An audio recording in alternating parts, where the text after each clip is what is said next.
Glamping Menoreh adalah salah satu lokasi staycation yang belakangan viral. Selain karena pemandangan yang indah dan udara yang sejuk khas dataran tinggi, Glamping Menoreh juga memiliki kolam renang ala-ala pesisir pantai.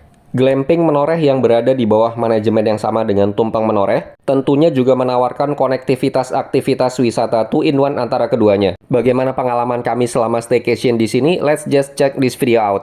Kontak Glamping Menoreh paling enak via Instagramnya. Admin IG-nya cukup gercep dan helpful banget. Follow up lanjutan dari IG-nya itu bisa via WhatsApp. Kalau ini adalah detail paket staycation di Glamping Menoreh yang kami ambil. Terlihat ya harga dan fasilitas yang didapat apa saja gitu. Satu yang kami perhatikan saat chat dengan admin WA Glamping Menoreh adalah karena mereka itu sangat paham bahwa rute ke sana itu cukup ekstrim, maka mereka sangat aktif memberitahukan bagaimana rute yang paling aman ke sana. Secara umum, rute paling aman menuju ke Glamping Menoreh adalah dari arah Jogja. Sedangkan rute dari arah Magelang atau Purworejo itu agak ekstrim untuk mobil dan lebih cocok untuk sepeda motor.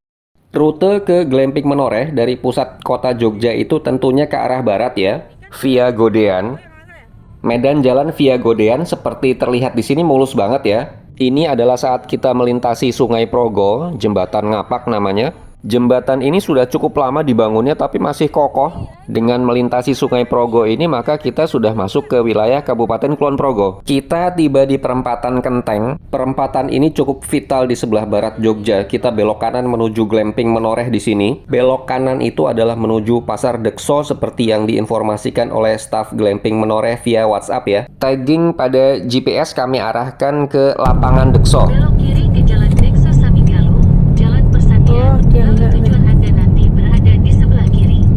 Di perempatan depan itu kita akan belok kiri, lapangan Deksonya ya ada di sebelah kiri jalan. Inilah mengapa kami memilih taggingnya itu di lapangan Dekso, bukan ke Pasar Dekso seperti yang disarankan oleh staf Tumpeng Menoreh. Karena di perempatan tadi kan kita akan belok kiri dan lapangan Deksonya ada di sini di sebelah kiri jalan. Tapi Pasar Deksonya itu posisinya terus dari perempatan Dekso yang tadi. Jadi ada kemungkinan kita bablas di perempatan Dekso tadi gitu ya.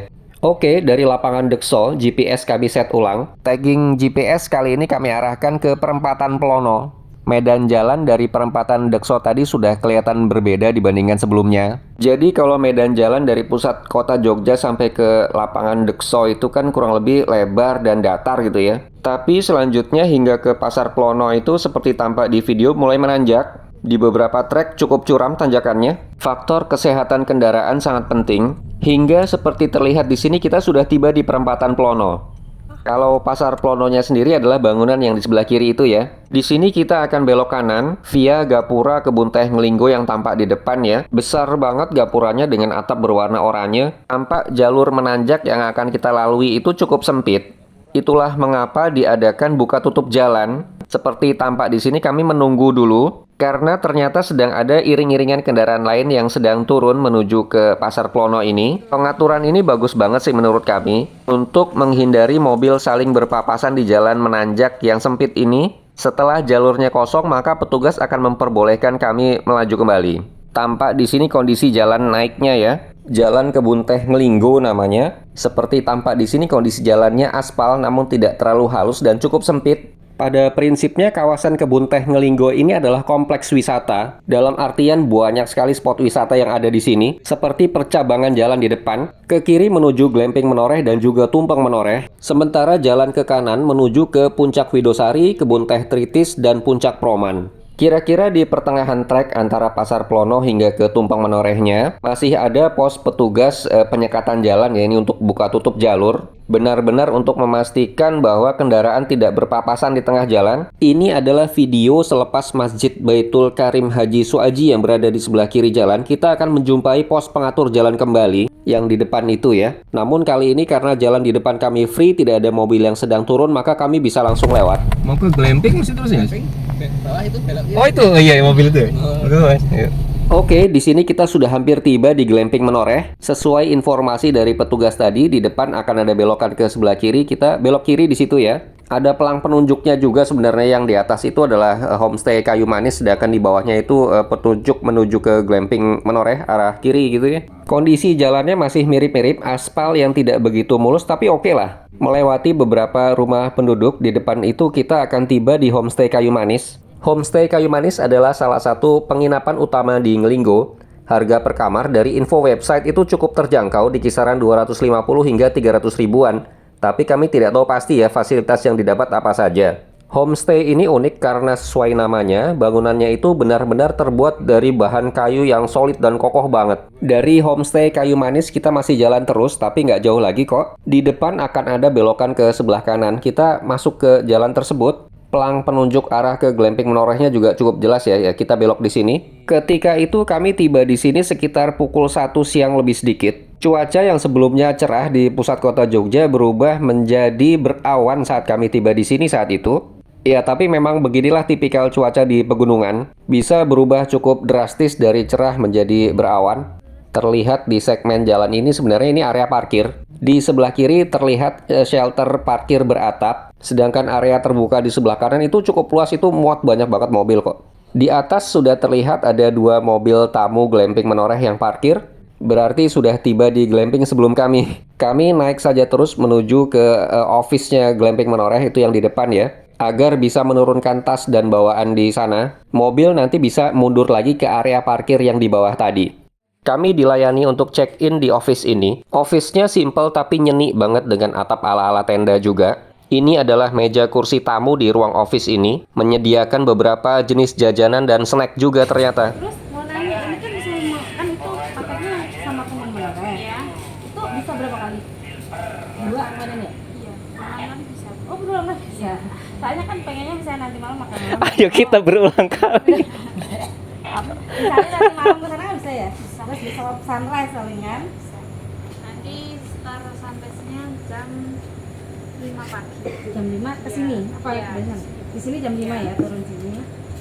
Kalau sarapannya di mana? Sarapannya nanti di atas tenda ya. Mbak resepsionisnya ramah banget menjawab semua pertanyaan kami. Setelah beres urusan check-in, kami memarkir mobil di shelter parkir, lalu berjalan kaki naik kembali, melewati office glamping menoreh, dan langsung menuju ke tenda kami. Dari posisi office menuju tenda itu agak menurun ya jalannya. Ini tenda-tendanya berbaris di sebelah kanan. Kelihatan dari luar sih atapnya itu seperti single roofing gitu, tapi sebenarnya tidak loh, itu double. Double roofing itu pasti akan lebih bagus karena jika hujan itu airnya tidak langsung mengenai atap tenda kita, tapi akan ditahan oleh upper roofingnya. Sementara di depan sebelah kiri terlihat jajaran kamar mandi publik. Karena tenda di sini memang tidak memiliki kamar mandi di dalam. Mari kami tunjukkan kondisi kamar mandinya seperti apa. Di klaster ini terdapat 4 kamar mandi berjajar. Kamar mandinya tergolong bersih, dengan cat interior maupun eksterior yang masih tampak baru. Keramik lantainya juga terlihat bersih ya. Semua pintu kamar mandinya kami lihat berkondisi baik. Tidak ada pintunya yang dol atau macet saat mau ditutup gitu. Semua kamar mandi dilengkapi dengan hanger pakaian dan dispenser tisu yang oke. Beberapa kamar mandi yang kami gunakan memiliki kloset yang berfungsi dengan baik sekali. Tapi pada 2 atau 3 kamar mandi itu water heaternya nggak anget. Ini tentunya bisa diperbaiki. Bagian dalam pintu kamar mandi juga dilengkapi cermin yang fungsional. View dari teras kamar mandi ini ke lapangan di bawah, bagus banget. Sekarang kita akan lihat bagaimana interior tendanya. Tenda kami yang paling kiri ini berada di deretan paling depan yang langsung berbatasan dengan lapangan. Tiap tenda dilengkapi teras serbaguna. Terdapat penunjuk arah kiblat di sini. Teras ini berlantaikan SPC motif kayu. Masuk ke dalam sebenarnya tendanya cukup lapang ya. Ketinggian atap tendanya juga lebih dari 180 cm. Berdiri juga nggak akan nyundul kepala. Di pojok depan terdapat sebuah meja serbaguna. Setiap tenda dilengkapi 3 kasur medium size. Spray, bed cover, sarung bantal, dan sarung gulingnya oke, bersih dan wangi banget. Terdapat masing-masing 1 handuk tebal pula di sini. Colokan listrik ada di bawah meja. 3 set toiletries standar terdapat di sini. Sabun, shampoo, dan sikat gigi set. Standar lah ya. Permukaan meja ini terpantau bersih juga, nggak masalah. Sudah tersedia juga 3 botol air mineral di atas meja ini. Karena toiletries-nya tadi hanya tersedia 3 set, extra person harus membawa peralatan mandi dan sikat gigi sendiri ya. Di ujung matras ini terlihat masih ada sedikit ruang untuk meletakkan barang-barang. Lantai tenda tampak dialasi sejenis tikar dari bambu. Agak keras sih memang ya. Lantai tenda ini sendiri berbahan beton yang kemudian diaci halus. Tapi masih ada celah di sisi-sisi bawah dinding tenda. Dinding dan atap tenda sendiri tampak sudah bernoda di sana-sini. Mungkin kalau dibersihkan berkala akan jauh lebih baik. Demikian secara keseluruhan interior tenda glamping menoreh yang cukup besar ya, muat untuk diisi 3 kasur ukuran medium tadi. Sekarang kita lihat pedestrian di depan deretan tenda ini. Cukup rapi dan terlihat nyeni dengan nuansa serba kayu. Senada sih dengan teras di depan masing-masing tendanya ya. Dari ujung jalan ini sudah kelihatan banget kolam ala-ala pantainya. Tenda paling ujung kanan ini sih menurut kami paling recommended nih kalau bisa milih. Karena view-nya langsung ke kolam pantainya ya. Sedangkan kolam ini kan fasilitas andalan di glamping menoreh. Seorang petugas tampak tadi sedang membersihkan kolam. Yang kami tunjuk ini adalah meja kursi publik di area lapangan. Sementara di kejauhan terlihat kamar mandi publiknya, terkonfirmasi cukup banyak tersedia ya. Berikutnya kami akan turun ke bawah ke area lapangan. Ini adalah trek pedestrian di sisi panggung. Kalau ini wadah untuk api unggun. Lapangan ini cukup luas dan benar-benar merupakan area publik. Seluruh tamu glamping menoreh bisa menggunakannya. Cocok juga kalau misalnya kita akan mengadakan acara outbound untuk kantor atau komunitas. Mendekati area kolam renang terdapat percabangan jalan. Trek pedestrian tadi tampak mengarah ke kiri bawah ya. Sementara kalau kita terus agak ke kanan itu direct menuju kolam renang. Menyusuri pedestrian yang ke arah kiri ini harus lebih berhati-hati karena tidak ada pegangan tangga di sini. Tapi jalurnya cukup lebar kok. Tadi kita datang dari arah yang ditunjuk. Di bawah sini ternyata ada lapangan voli dan lagi-lagi tersedia kamar mandi di sini cukup banyak. Lapangan voli di sini juga fasilitas publik glamping, dapat digunakan oleh tamu juga tentunya untuk sekedar berolahraga ringan atau mengadakan acara gathering. Ya, pokoknya dapat difungsikan sebagai lapangan serbaguna lah. Di sebelah kiri dan belakang lapangan itu tampak alamnya masih natural banget. Di sebelah kirinya itu kan ada semacam lembah ya. Pohon-pohonnya masih gede-gede gitu. Sementara di kanan sebelah atas terlihat bagian belakang dari resto yang ada di sisi kolam pantai. Qadarullah kemudian turun hujan, cukup lebat hujannya. Iya, seperti yang tadi kami komentari bahwa mendadak langitnya itu berawan saat kami mendekati area glamping, hingga kemudian turun hujan pada sekitar pukul 3 sore. Kalau sudah hujan begini ya tidak ada lagi yang bisa dilakukan selain berteduh dulu di dalam tenda. Tapi karena memang untungnya tendanya itu cukup lapang, jadi kami total berlima pun masih cukup lega gitu di dalam tenda ini. Dan masih untungnya lagi karena wifi di area glamping menoreh ini cukup kuat, sehingga meskipun sinyal GSM kami di area pegunungan ini timbul tenggelam, tapi tetap tidak mati gaya karena tetap bisa menggunakan wifi dari glamping. Hujan derasnya sebenarnya tidak terlalu lama. Tapi memang namanya di area pegunungan ya, baru sebentar hujan pun kabutnya sudah turun dari mana-mana. Terlihat di sini ya, area lapangan itu sedikit tersaput kabut. Di kejauhan tampak kabutnya bahkan cukup tebal. By the way, kami suka banget pemandangan ranting-ranting pohon meranggas berselimutkan kabut seperti ini. Kesannya misterius gimana gitu. Seakan-akan serombongan vampir siap muncul dari balik pepohonan meranggas itu. Ala-ala Transilvania nggak sih?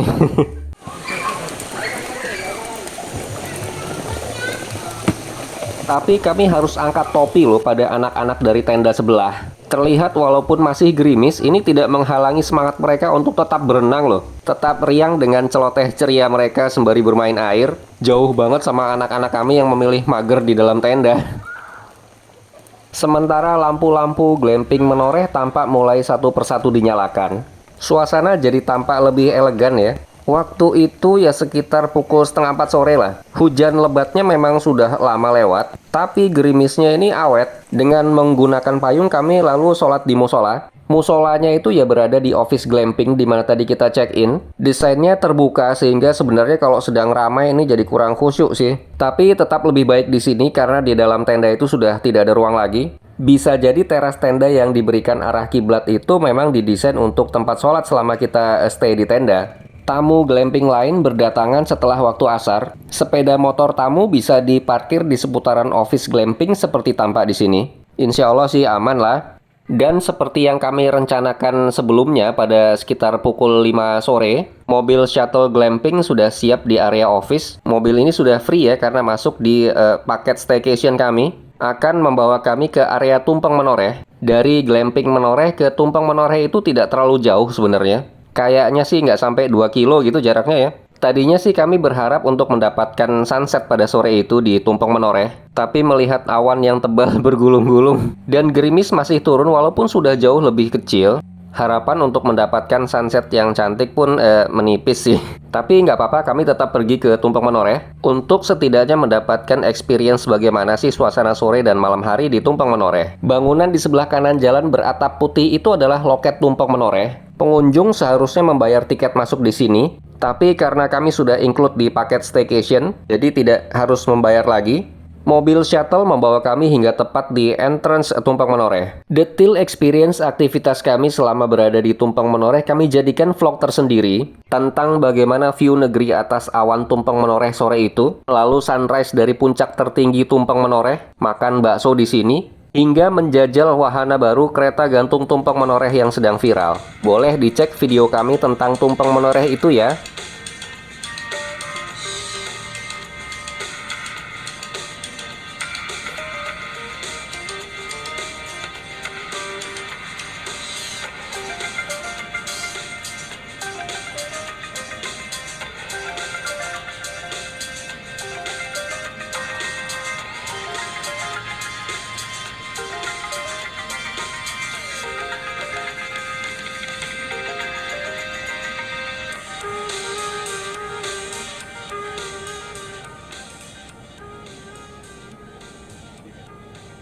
Malam hari itu kami kembali dari Tumpeng Menoreh pada sekitar pukul setengah 8 malam. Lapangan glamping ternyata cukup meriah malam itu.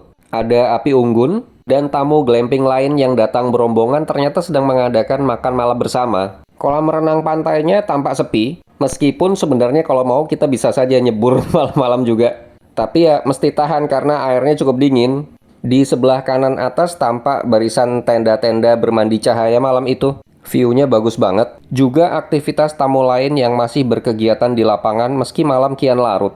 Suasana di dalam tenda ketika malam hari tentunya ya tidak bisa terlalu terang ya. Karena memang hanya disediakan satu titik lampu di sini, tapi lumayan lah cahayanya masih menjangkau sampai ke bagian paling belakang tenda.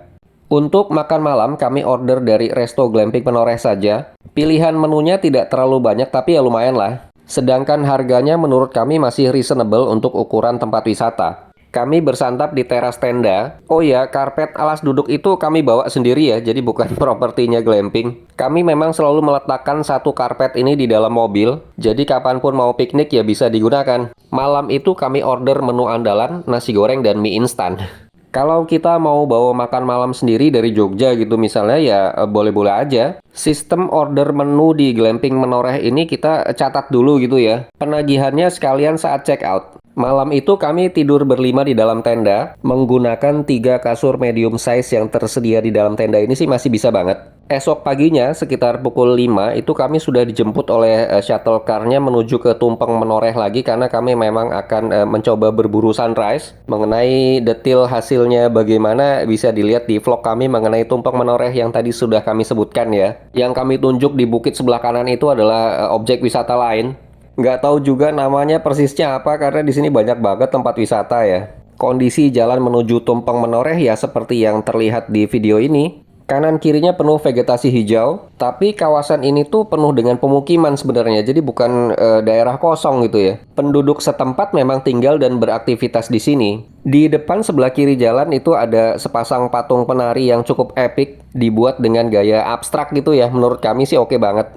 Masih di depan sebelah kanan kita melewati The Loano Borobudur Highland. Kami juga belum tahu pasti ini tempat wisata dengan genre seperti apa. Sementara kontur jalannya dari tadi konsisten naik turun ya. Di beberapa bagian itu menanjak cukup curam. Jadi memang kondisi atau kesehatan kendaraan jika kita akan berwisata ke sini ya penting. Di depan sebelah kanan jalan kita melewati Rimbono Homestay. Ini juga salah satu penginapan utama di kawasan Ngelinggo. Kami sempat cek ini sudah bisa di booking via Agoda atau Traveloka juga sih. Jadi seharusnya sangat memudahkan para traveler ya. Sedikit saja melewati Rimbono, kita sudah akan tiba di belokan ke kanan yang menuju ke Glamping Menoreh. Itu di depan sudah terlihat kembali penandanya ke Glamping Menoreh dan juga homestay Kayu Manis persis seperti yang kemarin kita lewati ya. Kami tiba kembali di area glamping sekitar pukul 7 pagi, kemudian langsung order breakfast di office glamping. Waktu penyajian breakfast di Glamping Menoreh ini memang fleksibel banget, tergantung request pengunjung karena biasanya pengunjung itu akan punya aktivitas lain pada pagi hari saat ke Tumpeng Menorehnya. Sarapan paginya adalah nasi goreng, minumannya yang kami order adalah teh manis hangat. Disajikan langsung ke tenda kami. To-do list terakhir pagi itu adalah berenang, alias mencoba kolam pantainya. Pagi itu matahari bersinar cukup cerah. Meskipun demikian, air kolam renang ini tetap agak dingin ya. Bisa dilihat di sisi ini kedalaman kolam renang didesain sedemikian. Mulai dari 0, kemudian 1 meter, naik terus ke 2 meter, paling dalam adalah 2,5 meter. Tentunya karena tidak ada pemisah yang jelas, anak kecil yang berenang di sini harus dalam pengawasan orang dewasa. Kesan warna biru kehijauannya ini sebenarnya epoxy coloring ya. Pewarnaannya sengaja dibuat bergradasi gitu. Jadi memang menyerupai warna pesisir pantai banget. Restoran di tepi kolam renang pagi itu tampak masih sepi. Sedangkan dari sisi tembok resto ini kita bisa melihat ke bawah ke lapangan voli. Tampak sebagian tamu glamping sedang memanfaatkannya untuk acara gathering mungkin ya. Ini terlihat anak-anak masih duduk-duduk sebentar di kursi tepian kolam renang. Kalau yang ini sih saat sudah mulai nyebur. Harus kami akui bahwa pembuatan kolam renang ini bagus. Dalam artian bahwa lantainya itu cukup landai tapi tidak licin. Dan di kaki juga terasa halus gitu ya, tidak ada jendulan tajam atau apapun. Karena memang kami lihat sendiri bahwa kolam renang ini rutin dibersihkan juga. Kami menghabiskan waktu sekitar setengah jam beraktivitas di kolam renang ini. Menyenangkan dan recommended banget secara keseluruhan. Tapi memang tidak bisa terlalu lama karena kami akan check out lebih awal. Sekitar jam 10 kami check out lalu langsung jalan kembali menuju ke arah tol. Masuknya ketika itu di Colomadu, lalu langsung tancap kembali ke Bekasi. Mengenai paket-paket staycation yang tersedia di sini, kalau boleh kami sarankan maka ini kembali kepada kebutuhan kita masing-masing. Paket staycation adalah yang termurah. Paket ini cocok untuk Anda yang memang ingin stay di glamping saja atau hendak keluar menuju spot wisata lain dengan kendaraan sendiri. Berikutnya ada paket tumpang menoreh, inilah yang kami pilih karena sudah include tiket ke tumpang menoreh. Dan kami termasuk tim yang kurang suka berkendara di jalanan yang sempit dan kurang nyaman dilalui. Jadi mendingan naik free shuttle aja. Kemudian ada paket trip senilai 1 juta per tenda per 3 orang. Selain sudah free akses ke tumpang menoreh, paket ini juga sudah termasuk free akses ke Puncak Widosari, Kebun Teh Ngelinggo, lalu Puncak 9 Bukit Nyisis. Masih ditambah lagi wisata edukasi dan trekking guide. Sekilas memang terkesan kita dapat banyak banget. Tapi dari pengalaman kami, mengunjungi banyak spot itu membuat kita tergesa-gesa. Sehingga kita kurang bisa menikmati tiap spot dengan baik. Tapi ini pilihan ada di tangan Anda sih. Terakhir ada paket Jungle Jeep Adventure. Selain sudah dapat free akses tumpang menoreh seperti kami, paket ini sesuai untuk Anda yang memang suka off-road dengan Jeep. Saat check out, kami baru melakukan pembayaran. Seperti terlihat di sini bahwa kami hanya bayar DP saja dulu 250.000. Kekurangan harga paket tumpang menoreh 750.000 sudah include 2 orang tambahan ya. Ditambah menu makan malam yang kami order kemarin juga dibayar sekalian saat check out. Di shelter parkir terlihat mobil shuttle yang kami tumpangi. Kijang putih tanpa atap tadi ya. Di sebelahnya terparkir pula mobil shuttle lain, Elf. Kalau ini sih dengan atap, kapasitasnya lebih besar. Kemarin saat gerimis, sebenarnya pihak glamping akan menggunakan mobil Elf ini sebagai shuttle kami, tetapi karena sedang rusak, jadi kemarin tidak bisa dipakai. Tapi ya nggak apa-apa, karena semuanya akhirnya alhamdulillah berjalan dengan lancar. Oke, demikian kurang lebih pengalaman kami staycation di glamping Menoreh. Paket yang kami ambil adalah tumpang menoreh. Secara keseluruhan sih menurut kami recommended, hanya mungkin kebersihan dinding dan atap tenda saja yang akan lebih baik lagi kalau ditingkatkan, serta memastikan bahwa seluruh kamar mandi itu water heaternya berfungsi dengan baik. That's all for now, semoga bermanfaat. Goodbye.